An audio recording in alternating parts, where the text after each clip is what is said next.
Since the last Fire Authority meeting, the service has been involved in a range of incidents and activities. The service coped well with January's snow. Corporate staff maintained business continuity by working from home or alternative locations, while operational staff ensured that our 4x4 fleet was available to support local resilience forum partners.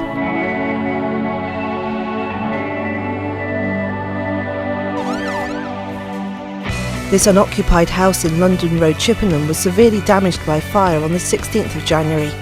The building, which was full of hoarded material, was well alight when crews first arrived at the scene, and its instability meant the fire could only be fought from a distance.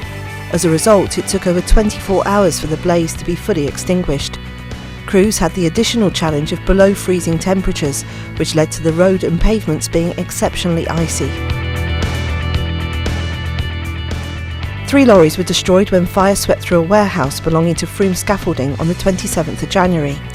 The building in Southwick was well alight when crews arrived. As well as the lorries, a quantity of scaffolding material was badly damaged. It's believed the fire was started deliberately, and Wiltshire Police are now investigating. A fire in an underground chamber at Leafield Logistics in Corsham at the end of January was dealt with promptly, thanks to improvements made since an incident at the same site in 2009. Using the learning from that initial incident, the service worked in conjunction with Mines Rescue and HM Inspectorate of Mines to formulate a plan of action, and the affected area was quickly identified and isolated. A fire that destroyed much of a building in Lagos Street in Swindon on the 3rd of February is believed to have started accidentally. Crews were called to Baraka Groceries and found the first floor of the premises well alight. Firefighters remained at the scene throughout the night to continue damping down. A damaged chimney flue liner is believed to have caused a roof fire at Lanhill Stables near Chippenham on the 9th of February. Crews made fire breaks in the tiled roof to prevent the blaze from spreading, and contents from the affected area were salvaged.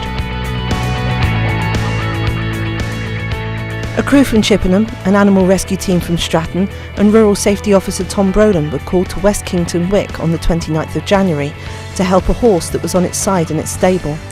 The 37-year-old pony was brought to its feet using suspension swings and farm machinery, but later passed away.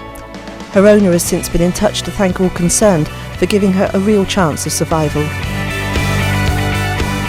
A month before, on the 29th of December, the animal rescue team from Stratton and a crew from Westleigh were called to a farm at Tockenham near Lynham after a cow got trapped in a slurry pit. Inflatable walkways were used to reach the animal safely, and farm machinery was used to pull it clear once the lines had been attached. A major exercise was held in Trowbridge before Christmas, focusing on a multiple vehicle road traffic collision. The former Bowyer site in the town was used to replicate a motorway, with 4 cars and a lorry set up. Crews from across West Wiltshire took part, with people or dummies having to be extricated from all 5 vehicles. To make the scenario even more lifelike, the lorry was set alight. The owners of Bowyers have allowed the service to use the site for a number of exercises in recent years, including BA drills, dealing with incidents in confined spaces, and working at height.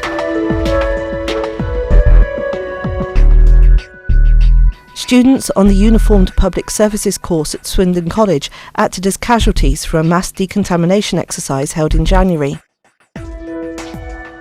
Using National Resilience assets based at Westleigh Fire Station, firefighters from across Swindon set up to provide full wet decontamination for the group. Staff from Great Western Hospital also attended as observers to gauge how the 2 organisations would work together in a real incident.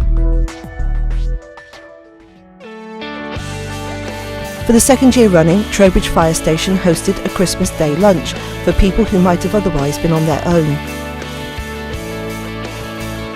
Many individuals and businesses provided food and gifts, and over 60 people, ranging from families with young children to the homeless, sat down to a lunch provided by local firm Appetito. Every guest went away with a hamper of donated food, sweets and a wrapped present. The service has worked with Wiltshire Council, NHS Wiltshire and the police to promote Be Bright, Be Seen, an initiative aimed at making the county's roads safer. 34,000 LED bands have been distributed at schools and in local communities, with the main focus being on children in years 5 and 6. The scheme was launched in January, and the bands are still being made available through fire stations. We have again supported Swindon Borough Council's Life project for troubled families with a 2-week Sanamanda course in late January and early February. As well as the usual elements of Sanamanda, which promote teamwork and improve self-confidence through learning firefighting skills, the course also saw each family member being trained in health and safety, basic food hygiene and first aid, giving them tangible qualifications for the future.